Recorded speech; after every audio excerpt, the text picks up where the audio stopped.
and you could ask questions honestly as well. So that kind of is cool.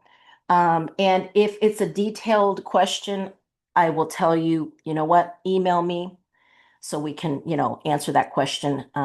Because sometimes I got to look at some stuff, or sometimes you ask me a question, I'll have to ask you three or four questions to get to the bottom of it. Because it is, according to students' situations, it gets to be, not as easy. Just like when you do somebody's FAFSA, you would think, or the instructions say, sure, easy, right? And it's not necessarily easy when you need to go ahead and, a student situation like, well, they weren't here the whole year. That causes people to, pause and say, well, what's the true answer? Um, or what if they graduated early? Um, you know, I promise you that the APR instructions, the draft that we have created from last year's instructions that are in the Google Drive, the APR form, which is what you should be seeing right now, plus the APR instructions. They're for 24-25, but we've updated them as a draft for 25-26 by changing the years. I don't think there are going to be any major changes, but those two documents, you want to have them with you available, either printed out or, um, digitally on your desktop or whatever, because I promise you that 90% of your questions are answered when you look through those two documents. The other 10% is something that we had to learn through trial and error of what to put in fields to make it work. And then we sometimes stumble upon the reasoning for it in another part of the instructions or the form that we didn't know was also going to impact the fields. Okay, so sometimes, and those of you that have been through been through it before, realize that it may not be the issue in the two fields you think there's a problem. It could actually be in another field that's causing the problem. And I will state again, to me, the most important field, I'm going to kind of go back in a little bit of review. I will cover how to work on section one, part one, two, and three in another separate webinar. But my last week, the focus was on making sure that at least with all your active, served, and reported students, you're funded to serve. You're either 140 or you're 250, the amount that the GAN says that you're supposed to serve. Those that are active, served, reported, those that are new and continuing, or also for those of you working with summer students, the summer of 2026, those students that were new summer students, either enrolled, taking classes, or not enrolled, but will be taking classes in the fall. Those are the ones that I'm going to talk about first because they're usually the ones that take up the most time and effort to get answers for. And then we'll talk again about how do you answer prior year students. Right now, I want you to think about, I'm going to separate my APR into two parts. The first part is let me work on only the funded to serve numbers, only the new continuing, the summer kids, the students that are active, served, and reported. Let me knock those out first. And what I was saying to do, whatever system you utilize, whether it's student access, Lakai, or Blumen, get into the window that deals with each student individually, one at a time, um, because you have to check on these things one at a time for most of these students. And you have to compare what's in your college's database, that shows their number of hours enrolled each semester, their GPA, possibly, also financial aid. You may or may not be able to access that information because you may need that. And it's not a required field. I mean, it's a field on the APR, but if you can't get it from financial aid, so be it. Um, but all that information, you'll have to do individually. Um, a lot of times when we talk about our group of students that are prior year, the code 4 and field 22, prior year participants no longer enrolled, there may be hundreds and hundreds of them that you're still reporting on, but they're actually the easiest part of the APR because most of them have the answer for a lot of these fields that you would have to struggle with individually with each student that was new or continuing. For the prior year students, 99% of them are going to be not applicable for all these answers, not applicable, not applicable, those things. Okay, so you don't have to worry as much, even though there's more of them, they actually are less work There's not that many of our funded to serve. Well, some of you would argue, yeah, I got plenty of funded to serve, but there's going to be most of the headache. And last time we met, we talked about fields 1 through 21. So you want to go back and see that. And again, Donna, like this time, if anyone's got an issue with any of the fields that I'm talking about, if you want to raise your hand when I get to each field before I move on to the next one, and I'll try to be good about asking you, does anyone have a question about that field? Otherwise, you can go back and see the recording. Plus, we have a spreadsheet for each um, session that we do that will list the questions that are asked. And since we're answering them live, instead of writing out the answer, it tells you the time when it was answered. So when you go back and look at the recording, you can kind of fast forward or listen to the response. Okay. And again, I want to touch back on something that we talked about last time that when we covered fields 1 through 21, again, field 18. Whenever I get a question from anybody about, well, what do I do with a student? What do I do? And they talk to me about the situation and I always go back and say, okay, you may have to repeat some of this back to me, but what I need to know right now is what is the date of first service? Date of first project service, field 18. So whenever you get into a situation where you're not sure what to do with a student, and maybe it's about field 23 or 24, something further on that you're having an issue with, always take a second to stop and look at field 18. What is in field 18? Because that makes a whole big difference of what path you're supposed to take. Whatever starts in field 18 has to make sense logically with some of the other fields. And when I start to lose it or get confused about something, I always revert back to field 18, and it usually helps set me straight. So that's my tip of the day, or always tip of working on the APR is what do you have in field 18? All right. So let me now move on. I don't think we have any questions about field 18, Donna. Donna, yes, thank you. I'm not sure if this is exactly field 18, but it might be related. But someone is asking, let's say you are funded to serve 145, but you end up serving 160. Can you choose not to report some new participants until the following year? This is a great question. And yes, Donna, I just had the same question last night asked by someone who said, well, I actually have 149 students that I served this year, but I'm only supposed to serve 140. So how much more can we go above before, anything, basically she was asking me this. Well, I'll tell you a couple of answers here. Now, the technical response, meaning that how high can you go before you get flagged on your APR when you're plugging in the numbers? How high can you go before a pop-up window asks you either way if you're not serving enough or if you've gone over? If you've gone over, it's typically 20%. But that's not to say, that's just to let you know that let's say I'm 15% over my funded to serve and I don't get a pop-up menu coming, a pop-up window that comes up asking me to explain myself. That still doesn't mean that it's okay. That just means it's finally hit a ceiling where they're like, come on now. Why are you serving more than 20% of your funded to serve? My recommendation is that if you're funded to serve 145, you stick to 145. Because think about this. Every extra student you go over, the math follows you, meaning that your two-thirds that have to be low income and first generation is based on how many you end up serving. Okay. Beyond your funded to serve. So if you're below your funded to serve, you can never meet your two-thirds because you had to at least be at your funded to serve for that two-thirds to be valid. So some people will be like, well, you know what? I didn't get my numbers.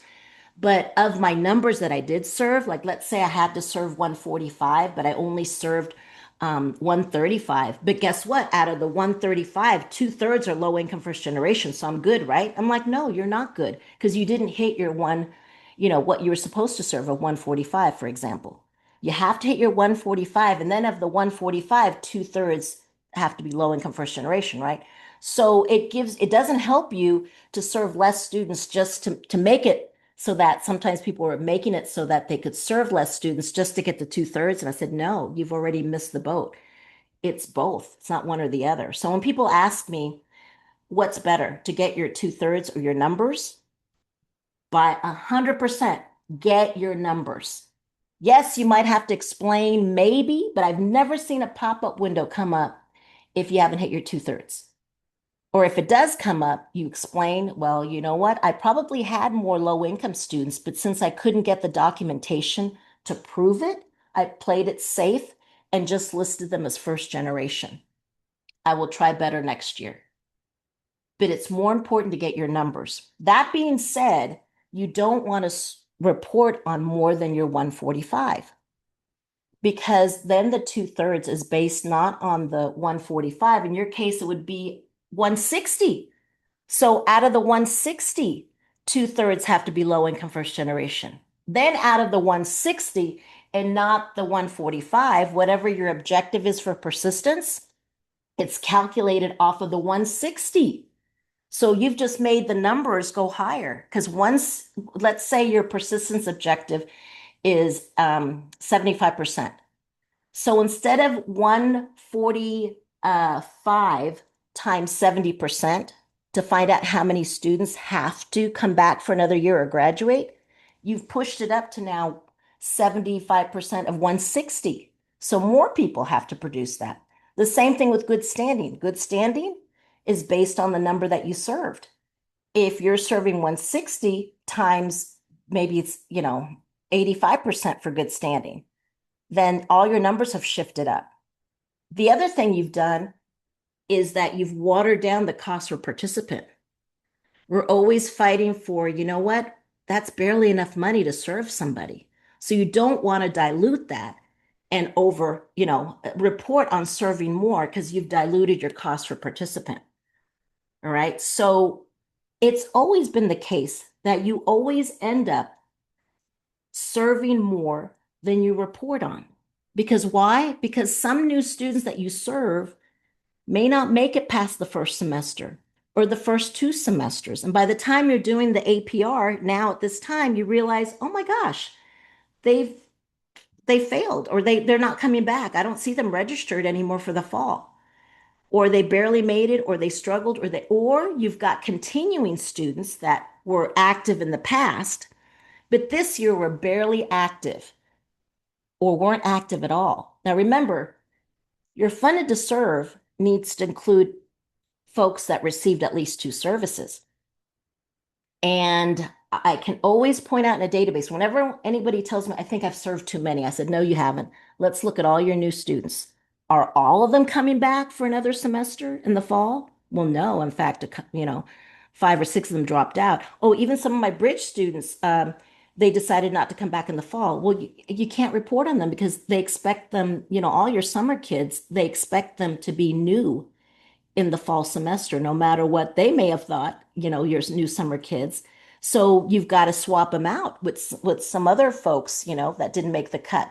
We always accept and put them in the database, assuming that everyone's going to do great. But life happens and they don't all do great. So no one out there has ever served 30 new students and everybody ended the whole year great or came back. And then no one out there has ever had 100% of their continuing participants remain active, even though they may be enrolled, because stuff happens.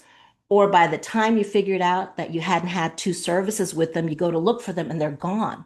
You can't claim them. You have to make them not active, not served. So your numbers go down. So that means I need more new students, right, to make up for that. So again, you always serve more. You have to serve more. Anybody out there that just serves the perfect amount of students every year, that doesn't happen. Just like with every sports team, whatever, how many people play on the field? Like the soccer, it's not just 11. They've got what, 30 guys on the roster. I don't think you should have that many, but you have to have people just in case. Now new students are really not new until you report on them to the APR, right? There's students that were on probation for the whole year, I think, until you decide, you know what, they were served enough. They're coming back. Um, you know, why hitch your wagon to someone who's already dropped out, just because they were served?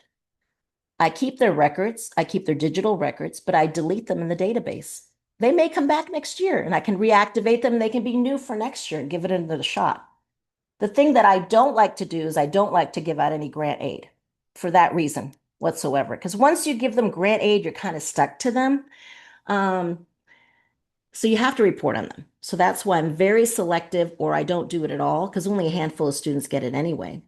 Or I reserve it maybe for a second year continuation student, because you can do first and second year per the regulations. But so you always end up having to serve more than you report on being served. But you definitely don't want to do this at all. You've got to, and I can help you decide which students you need to bless and let go or turn off. There's probably a bunch of continuing students that didn't come back and have enough services. So you can't delete them, but you make them not active, not served. You make them reported. They become a code 4, and you got to get that down to 145. Otherwise, you're hurting yourself on all these percentages that we just talked about. Okay. Right. We always have extra. We have people drop out. You're right. That never come in for services. Exactly. If you do not have that cushion, you could be in danger of not serving enough students and having the receipts to show that they were all actively served.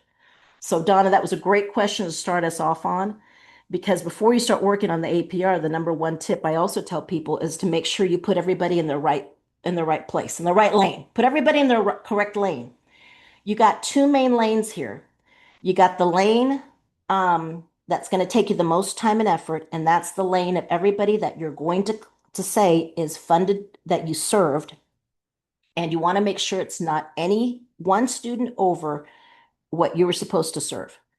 Okay. Everyone else, then you need to either take out, and if they're new and they're already, for lack of a better word, crash and burned before the APR was even worked on, they need to be removed from your database or put in a sub database. Some of our databases have a sub database that tracks our deleted students that we can recall them again if they come back the next year.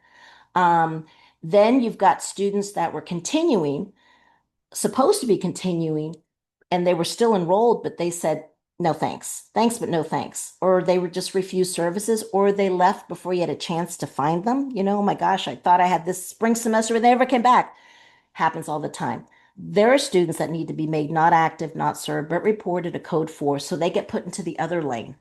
The second lane is what we'll deal with later. And those usually are hundreds and hundreds of students. They're your code 4s. They're students that are at the campus but refuse services. They're a code 3. So they're made up threes and of the 4s, students of prior year that no longer are enrolled at the institution, but you have to track them. Some of y'all for 4 years, if you're a 2-year institution, some of y'all for up to 6 years. So that's a minute. So you can imagine that starts to grow very fast. So once I get them into my lane here, they're good to go. You spend money on every student, you have to keep them, salaries, workshops, material. That's why although I delete them from the database, I keep their digital record, a file folder that says students that did not make the probationary period, because that could be my policy. You have to be a whole year. I decide by the end of the year if we've served you enough. I have higher standards than the minimum regulations. You can always have higher standards in the regs. You just can't have lower standards in the regs. So my standards are higher. It's a policy that we wait for a whole year to see how they ended up. So this is the deal. I don't encourage grant aid. So that is one issue I don't have to worry about. But yes, I document the time and effort spent on that student. I have that ready for a review. But we shifted. If anything, you could say, well, instead of just letting that money sit with that student and not go anywhere because we didn't use the full amount on them, cost per participant, I actually replaced them with another student for part of the year or most of the year or some of the year. And I made better use of the funds. Instead of making that student wait for the next year to apply, we went ahead and put them in that slot. So I can show how we did a better utilization of funds by actually making that money.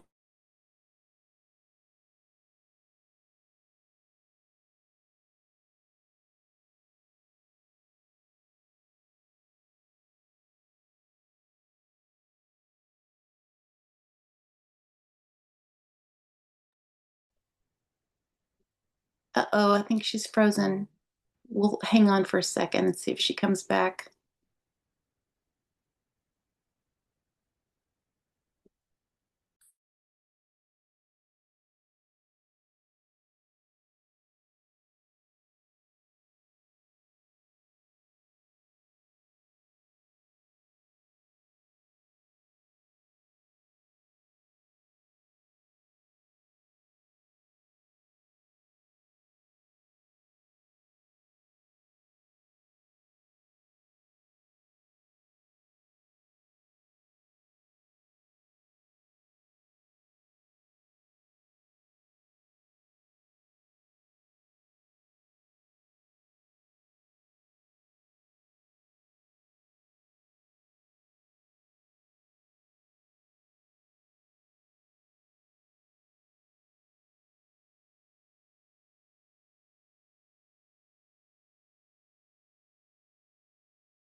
I'm back. Welcome. Welcome. Guess what? I had a complete power failure. Oh no. I don't know what happened. I don't see any storms, but wouldn't you know it? So I'm going to shift over here. So Donna, if you wouldn't mind sharing the screen when you get a chance, we can, that it says SSS APR Form 2025. And I'll just wrap up on that other question I was saying. I keep records. I can show where the money went. The issues when you use grant aid on somebody brand new, yeah, you're kind of stuck. But even if I took them on field trips, I can justify at the time, I can show you that they were eligible participants. I just shifted the rest of the funds over to work with someone else. I replaced that student. Okay. But you know what? You need to do whatever makes you feel comfortable. Those policies we have written out internally, our probationary period is for a whole year, you know. And we also possibly say that continuing students must have 2 to 4 contacts, services provided. And that's an internal thing. Thank you, Donna. But that's a great question. But bottom line is I strongly recommend that you do not serve anybody over what you're funded to serve for all these reasons. It's always about the math. We were on field 21. It's always about the math. And so just wanted to put that out there. And I didn't know if we had any other questions about that. But, if you don't feel comfortable doing that, then you do you. But when it's all said and done, then you've got to make sure you don't keep serving too many over because sooner or later it's going to make you have to work harder to meet those numbers. And you need to meet these objectives. If you're not having any problem meeting your objectives, okay, but some of us are. Okay, some of us are. And again, I would, when someone tells me they're at capacity, I say, oh, really? Okay, show me that every single student, all 140, 145 or 160 have at least 2 services and they made it the whole year coming back and are good to go. Okay. Any other follow-up questions, Donna? I really can't see on my phone. Let There are some. Um, me see if I can log on again, but I don't trust it. Let me see. do you want me to read them? Yeah, if you don't mind, because I don't have access to them You right may now. have already answered this one, but you spend money on every student. Do you have to keep them, such as salaries, workshop materials, etc.? I saw that right before we logged off. And that's what I mean, that I can show you, I can digital records where all the money went that I spent on a student, even though I didn't end up reporting on them because they were eligible at the time, but then they dropped out and I switched over the rest of the money for that whole year working with another student. So I keep the records. I keep the records, even though they don't show up in the database, if that makes any sense. Is there another question about that? Yeah. Are we required to report on a student who took our fall FYE course for TRIO students and then stopped out the following term? Did they stop out of the college completely? Is my follow-up question. If they stopped out of the class completely, I mean, out of the school, that's why I always over recruit, I over select, and I over serve new students because some of them are not. I mean, you tell me anybody out there if you've ever had 100% of your students stick, if you know what that means. You They're saying have yes. you have to prepare. So the student dropped out of school, basically. Yes, I think so.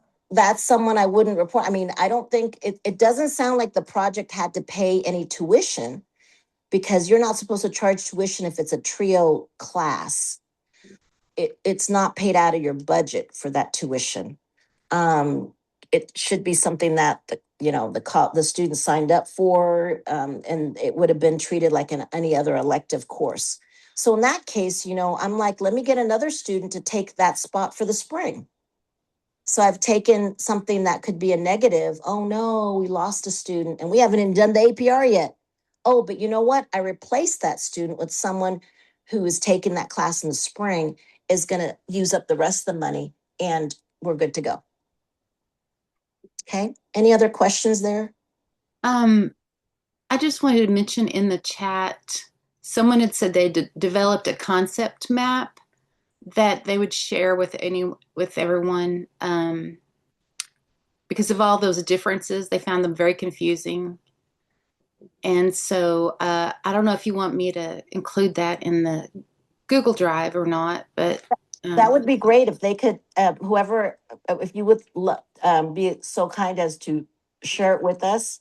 You could either email it or can someone upload something to chat right now, Donna? I think they can. If not, they can send it to me and or Leah, and we can do it. They'll give you their email addresses or even at info nosotros or whatever it takes. And if you're willing to share it with us, then we'll upload it into the Google Drive. And what you're talking about is maybe describing the different scenarios that we just talked about. You know, if a student is new, but, crash and burn, and again, I apologize for sometimes people say, oh my God, you're so brutal with your language. And because I'm, talking like this, because I'm talking to you, literally phoning it in, I'm just being for real. I'm like, you know what I mean? I don't mean anything disrespectful to students that are going through whatever that, for whatever reason, academically personal stuff that they're not able to stay at the college for a semester or even 2 semesters and something happens, you know, you want to hold on to those students because starting the next year, they're the first group of students, the students that I took out of the database so that I didn't report on them officially on the APR are the first set of students in the second year that I start looking for, or even if they're not enrolled, seeing if they'll come back in the spring or consider, since they already have an application, all I have to do is get them to fill out a new application. We've done most of the, you just have to, do some housekeeping stuff by updating their application so there'll be new students in the new year. I start with them. They don't get completely forgotten. We try our best because we're always struggling with numbers. And who knows, maybe by the next semester and next year, they're finally ready. Things are better. Have you ever started something and then realized, I can't, I'm going to sit out? And they may sit out forever unless someone picks up the phone or emails and says, hey, I realized, you might have had, tough time last semester, but hey, you can always come back to the college and we'll always be ready to help you. You did the hard part. You applied for the program and we're accepted. Now we just need to get you back in, and once you're back in, we're good to continue. So it could be an active set of students to recruit from in the following year. So they're not always forgotten. And most of them, if they're there, end up being served by the project just maybe a year later. Okay. All right. Any other questions, Donna? Or any I other think chat? there was another one in the Q&A, but I think you just answered it. Okay. It's say I took in a new student the following semester, they stop out for 2 years. When they come back, should they be considered new again, new application? And that Well, answer is yes, right? it depends. Again, don't you love my answer? It depends. If the year that they left, if you needed their numbers, like let's say you were desperate for numbers, and even though they didn't successfully, because there's always a what's the word I'm looking for? To my rule, I always have, Exceptions. exactly, there you go, exceptions to the rule. So remember, I said, oh no, you got to be good for all 2 semesters. You're on probation, blah, blah, blah. Well, heck, if I had a bad year and I don't have my numbers, but this new student was served, received at least 2 services, and I am desperate for the numbers, then I probably would have reported on them. But you never want to be in a situation like that. You always want to have that cushion where you can decide and say, you know what, whatever, whatever. Well, in this case, in your case, to answer your question, if the student had been reported on to the APR as new, then disappeared for a couple of years, when that student comes back, they are considered continuing. Okay. They don't have to fill out a new application. But if they come back as continuing. Even if they went from being new their first year because you had to use them for the numbers, then in their second year and third year, there were code fours, right? No longer enrolled, no longer enrolled. Here it is, the fourth year, they pop up. Well, because I'm still, remember, even if you're a 2 year or you're a 4 year institution, when somebody is new and I've reported on them, if I'm a 2 year institution, I have to keep reporting on them for at least 4 years. And if they're a 4 year university, it's 6 years. So even though she's not there, you were still stuck on the APR saying, still not here. So, oh, she came back in her fourth year. Well, then you make her continuing, and now she can count toward your numbers, right? So she doesn't come back as a new student. The only time somebody comes back as new is if they've been gone so long that the last time they were last served by the project was prior to 2020. So let's say you served somebody in 2019, okay? And they did not come back until recently, then they could possibly be new if they were last served before 2019, okay? And they could come back new. So some things could be so old they can come back new again. But let's say you had enough students and I never reported on this student. They were put into my removed file and they came back. So 2 years later, you know what? I never reported on her to begin with. So now I have to get her to do a new application and she'll be new. And what should have been her fourth year in the program, she becomes new because she'd never been reported on before. But once they get reported and have that cohort, it sticks with them. Okay. And actually, you know what? I do have clarification. I believe they have to be gone. My bad, not before 2020. It had to have been before 20. The last time they were served was before 2015. So it's like 10 years. So if they were last served in 2015 and show up again, they can be new, but they would have to do a new application. Okay. But if anytime between that they pop up, they will be continuing, but some of them may be out of range because they've been gone longer than 6 years or 4 years. I know it gets confusing. So this is where we have to have the case by case. And this is where I ask you, when was their data first served? When was this? When was that? Before I can give you an absolute correct answer. So what I just told you was a general answer. I do know that it depends if they were reported on before on the APR. 2 years later, they're not new, they're continuing because they haven't been gone long enough. But if they've never been reported at all, then they come back new and they have to do a new application from that point forward. Okay. Right. All right. So all right. So let's move on to the form. Okay. So I'm going to be looking at the form. Let's see here. You can still hear me, Donna, right? Yes, I can hear you. Okay. Sorry, because I have a little bit of delay and have a whole bunch of stuff going on here. All right. So let's start up. I'm going to be sharing if field 21, the cohort year, which is we added on code 28, or just highlighted it because anybody, 27 is the cohort for anybody who is new for 25, 26. Isn't that lovely how it's confusing? Wouldn't it be great if it was cohort, the code was 25 to match 2025 hyphen 26? Nope. So anybody that is um, new being anybody who was selected in the fall of 2025 and served for the first time in the fall of 2025 or in spring of 2026 before the summer classes started. Anybody who is selected and served for the first time is cohort 27, which is 25, 26. All right. Anybody who's a new summer student, okay, anybody who their first date of service occurred anytime after May 30th, June 1st or anything like that, after between June 1st and the day before classes start in the fall for 2026, those are considered new summer students. They're either an 8 or a 9, and we're about to cover that in a second. But either way, whether they're an 8 or a 9 summer student, those students, their cohort is code 28, which is 26, 27. Okay. This is why I personally have struggles on the APR whenever I'm reporting on students, new summer students, not new students, but new summer students. So I always try to get my numbers of people that I need, and I'm the spring semester, I'm trying to get my 140 funded to serve that have at least two services, hopefully that are going to looking like they're going to come back. It doesn't have to be perfect, right? Because no one has 100% on their objectives. But I try to do that because I personally try to avoid summer students. Why? Because they're a little bit of a APR recording challenge, shall we say. I have to remember that these students are.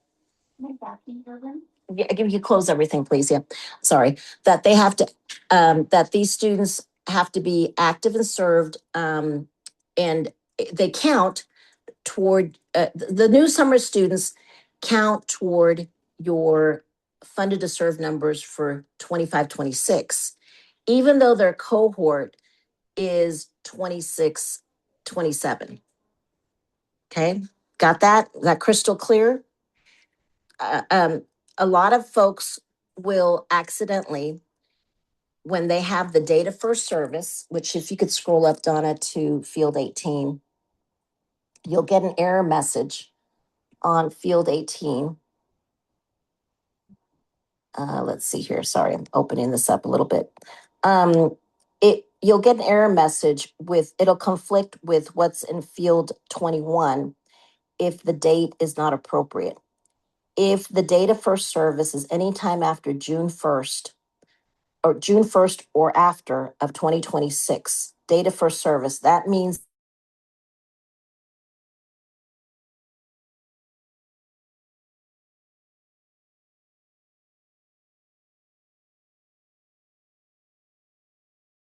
the cohort must be, for a new student, must be code 27.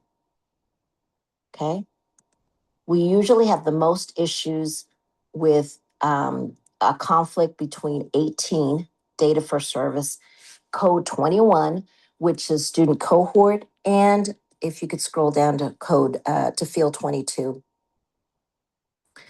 22 is also where it gets to be a conflict. Those are where I see most of the errors occurring. They need to make sense. See on code field 22. And this is kind of the biggest explanation you have here for 22. The first one, you're like, yeah, new participant, right? But they really should put there, and they don't spell it out here. It may be spelled out in the instructions, but a lot of people look at this and they don't look at the instructions. But anytime, it doesn't tell you here, but whenever field 18 has a data first service that starts after June 1st, it'll tell you that that new participant can't be a new participant. It's got to be an 8 or a 9. New summer participant earn college credits, which is part of the 2026 summer session, part of the 2026 cohort, or new summer participant not enrolled is, they weren't enrolled during the 2020 summer session, and they're also part of the next cohort. All right. Now, right now, I'm ignoring 3s and 4s because we're going to do those separately. Okay. I'm just looking at everybody right now who's either one, a new participant, the traditional new student that their data first service was sometime before June 1st of 2026. Continuing students are those students that came back from last year, or they maybe sat out a couple of years and popped up all of a sudden and came back. Okay. I'm bringing them back as continuing. And then we've got the 3s and 4s that we're going to ignore for a second until we meet next time. But then we've got these 8 or 9s. Anybody that was first served for the first time this year. I'm sorry, this summer session. And those tend to give me a headache because they have a different cohort. The regular new participants are 25, 26, whereas these summer kids are 26, 27, but they do count toward our numbers to serve. So that's why we gravitate toward them if we're short on our numbers. A lot of us, maybe in a situation where I didn't get my numbers before the end of May. So I still need new students. So you don't have a choice. Some of y'all have bridge programs where you've set or you save slots possibly for students just in the summer. Okay, so be it. And then you've got these instructions. If you can scroll down a little bit, Donna, to the next slowly, you can see that you've got these instructions here. And I've also highlighted, I believe you might have the highlighted yellow. Yes. For these summer students here, a new participant summer session only, I want you to read that part. I'll read it out for you. But for both the summer kids that are enrolled taking college classes this summer, and which is a code 8, versus the code 9 students that are not enrolled, what they have in common, besides their cohort being 26, 27 for the next year, even though they're counted for this year, I want you to note that it says that this definition does not include a student enrolled at the grantee institution prior to the summer session, but who received services from the SSS project for the first time during the summer of 2026. So we're talking about students that were enrolled in the fall of 2025 or took classes in spring of 2026, they were already students at the institution and then somehow found out about y'all in the summer, but they were already taking classes. So those can't be new summer kids because the intent is that new summer kids are new to the institution or they're either incoming freshmen or they're incoming transfer students. And a lot of folks, well, oh, I thought, if they were served for the very first time, no, it tells you that. It says it can't, doesn't include someone who enrolled at the grantee institution prior to the summer session, but then waited to receive services. That's not going to work. They go on to say this definition would meet the definitions of a regular new participant, and you'd have to force them to be a new participant, and their data for service would have to be sometime before the summer session started. That's where we get the June 1st start date that the department uses. They assume everybody starts their summer classes after June 1st. Okay. Donna, do we have any questions about that? Because that usually brings up a lot of questions. And you may be able to, in the past, sneak, for lack of a better word, some of these already enrolled students that were there in the fall and the spring through the APR. But every year the APR is getting a little bit more savvy in their checks and balances where they can catch it and say, wait a minute, you can't have that happen, and it won't let you, fix that until you either change the data for service or you change that. You can't say they're a third year, they're a junior unless they're a transfer student, or you can't put that their data for service would have to be after June 1st, and then you couldn't say they were new or continuing. You just have to make it all match. Donna, do we have any questions about this? No, but I don't know if you realized it, but earlier you froze again for I don't know, 10 seconds or something. Oh, God. And so I think we might have missed what you were saying about field number 18 matching field number 22. So this Oh, is kind of going back, but okay. It's just there's a connection that whatever is put in field 18 triggers what must make sense in field 21, must make sense, and then 22. So 18, 21, and 22 need to match and make sense. And that's where I see most of the errors. Okay. They need to make sense. Those are the fields that give you the most headache.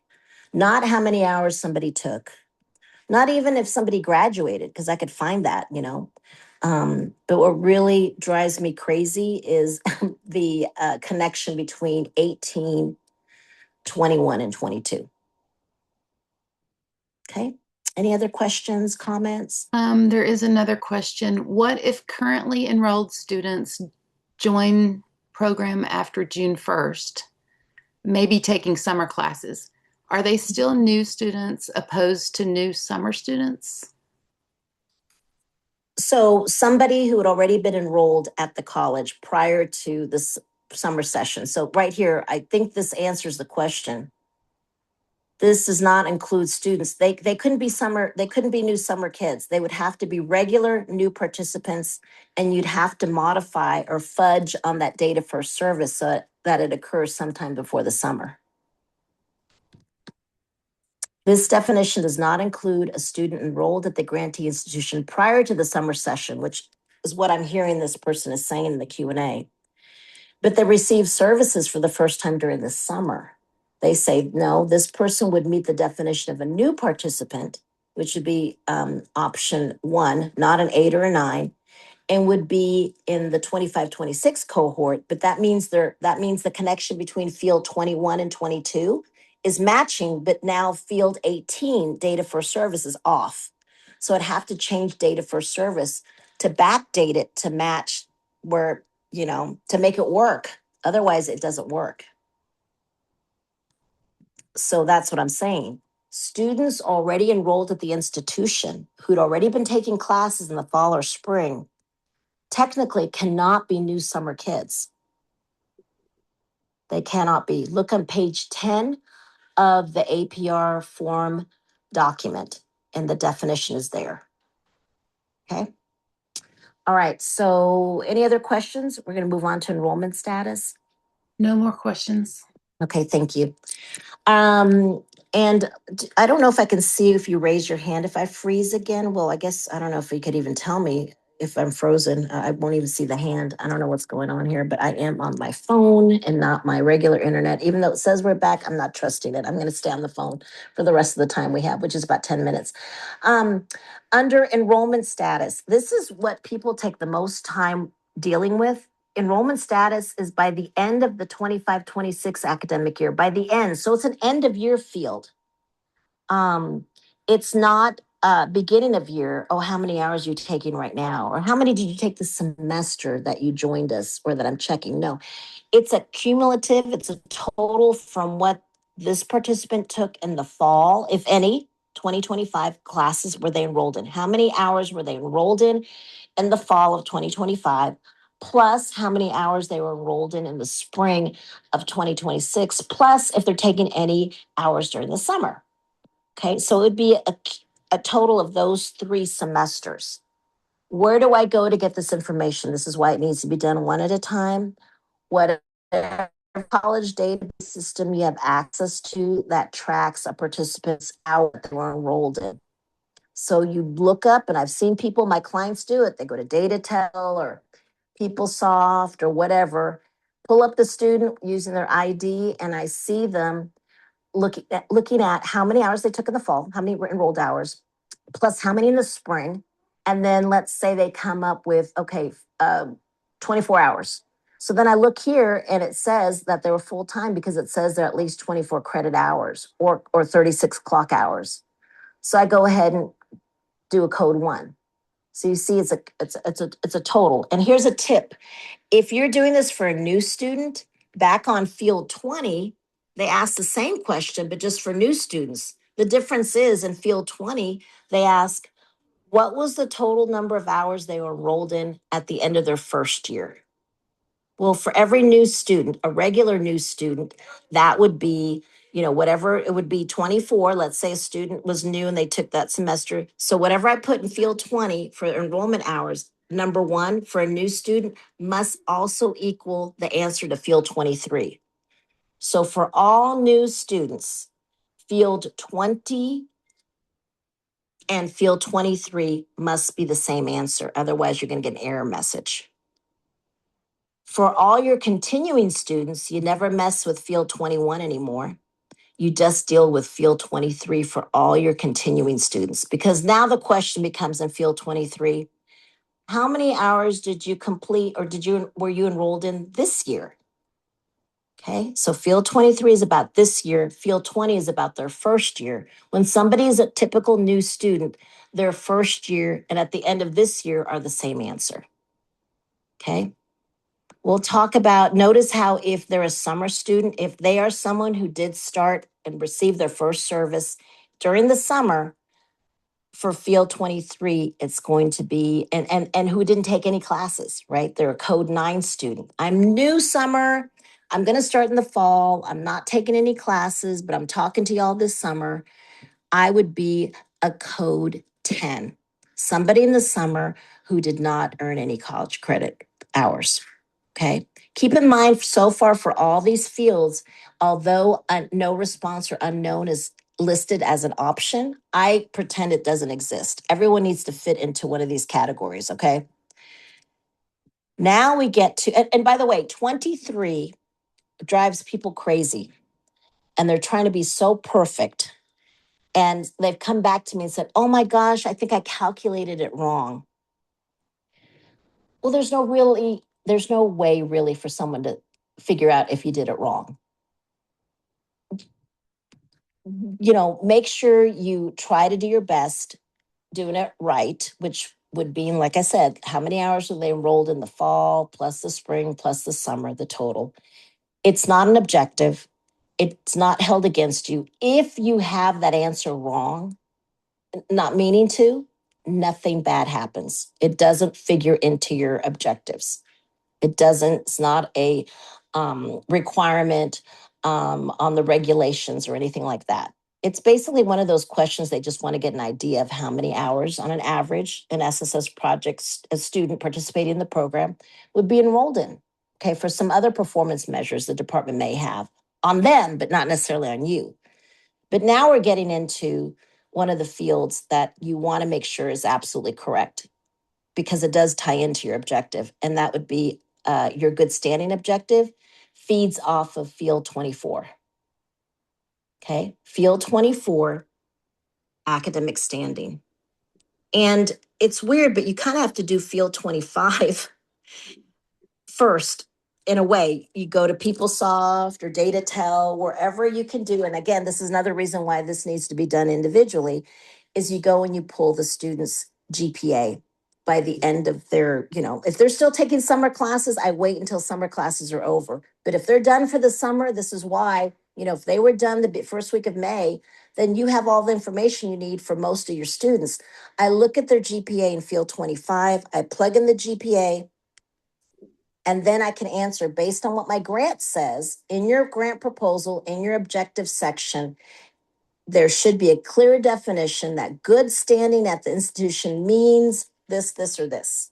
Most of y'all's good standing at the institution, but you got to double check your proposal. Most of the time it's 2.0 or higher is good standing. I know I had some clients specifically for STEM SSS that we had to take it to a higher good standing than it was for the regular, for the general college population, because they weren't able to show a need when they were writing their proposal. So they based it on maybe the GPA that the nursing students would have to maintain. At one institution, I know that their good standing and their grant is 2.5. So the student has to have a 2.5 or higher to meet their objective because they had to use that higher GPA. So double check in your proposal, what does it say good standing GPA is? So you plug it in there, and then based on that, it's either a 1 or a 2. If they're eventually, when we get to our prior year students, it's an easy 9 because they're not here.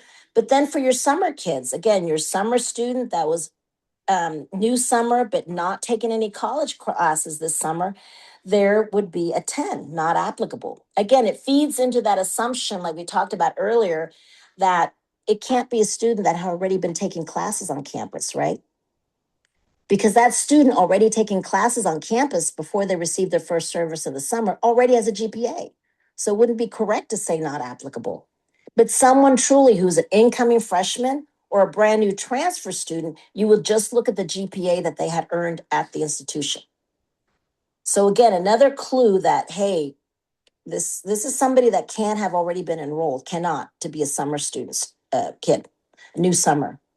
Something about the GPA. People have told me, well, you know what? I had somebody who's a continuing student, was served, all that good stuff, and they didn't even make a 1.0. And it gives me an error message if I put whatever the real GPA is. You know what? It will give you an error message. I don't know if they fixed it this year. So what I've always done is I've put a 1.0. Even if the GPA was lower than that, it's still below good standing. So I'm not giving myself, in field 24, I'm not saying it's in good standing. It still stayed not good standing, but just to make sure it didn't give me an error message and act like I was missing something, I put 1.0 because it does not like those the less than a 1.0. Okay. And Lisa, yes, oh, ma'am. Go ahead. sorry. Go ahead. I was just going to say we have a couple of questions before we. Yes, let's take the questions and let's make a note that we're going to pick up on field 26 and then I can start all over again. Yes, what are the Okay. questions? Can you explain credit hours versus clock hours? Well, you need to go, they have that because some institutions describe their definition as clock hours. And I don't even know what that means, but you need to go, most people do credit hours, so you're okay with that. So I would recommend you go back and find out how your institution determines credit, or do they say credit hours or do they say clock hours? They left it open that way for both types. I don't know the difference between the two, but most institutions, I've yet to see one that goes by clock hours. They go by credit hours. So they just look on the transcript and see how many credit hours they took. They were enrolled in. Notice it doesn't say completed.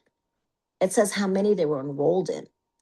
And sometimes that helps if I'm really desperate for numbers and a student didn't even um, complete a semester, but they were still enrolled at the institution. That's how sometimes desperate I am for numbers for new kids or continuing kids that did receive a service, that if I had enough students that were not dropping out, that I wouldn't have to count that student. But sometimes you're in a situation where you're like, oh my gosh, you know what? They didn't even finish a semester, but they were enrolled.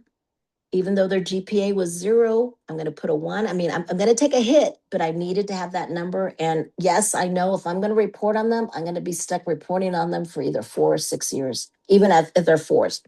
What's the next question, Donna? Um, do we add non-credit bearing hours into the credit hours? It says their credit. So you need to look at just the credit hours. Okay. Field 23 again is looking at credit hours. So let's say you have someone that's not taking any. So then you would put a 4, less than half time, fewer than 12 credit hours or less than 18 clock hours. I would put a 4. Again, they're still eligible. You know, people, somebody asked me just yesterday, you know what? I have an ESL SSS, and we have a lot of students at their first semester, they're taking non-credit courses. Can I serve them? And I said, yes, you can. They're still enrolled at the institution. There's no stipulation that says they must be taking credit hours. Now, if I had everybody in the world to pick from, I could make it my own rule that said, oh, no, no, no. I only talk to people or consider anyone who's taking credit hours. Hers is a situation where ESL typically has a whole couple semesters, if not most of your first year with non-credit. So she can't be that way. And you don't have to be that way either unless you internally, it's not a regulation, they count. But when it comes to field 23, it's not an objective. So I would put a 4, less than half time. Even though they might be full time, if most of it's non-credit, I'm just going to count the credit or just, I can't put 0 really. So I would just put 4. Any other questions, Donna? No, that's all. Okay. I apologize, y'all, for my crazy, it always happens. That's why when it happened, Donna, I was like, typical, because it doesn't happen the rest of the time. Just when I've got people online, and thank you, Donna, for, keeping us there and showing the screen and all that good stuff. And hopefully the recording kept on going, so we should be able to get from that. Um, to give you all a recording. Thank you all so much. We'll pick up with field, I think, 26 when we meet. In the meantime, if you have any questions, any specific questions, you have a way to get in touch with me. Send us the question, or you might want to hold on till next week. But whatever, also the video will be out by tomorrow, and you can go to the YouTube channel to see it as well. So thank you all. Thanks, Donna, for everything. Sorry, y'all. It was such a crazy, crazy day, but thank you. Thanks, Donna. You can stop the recording.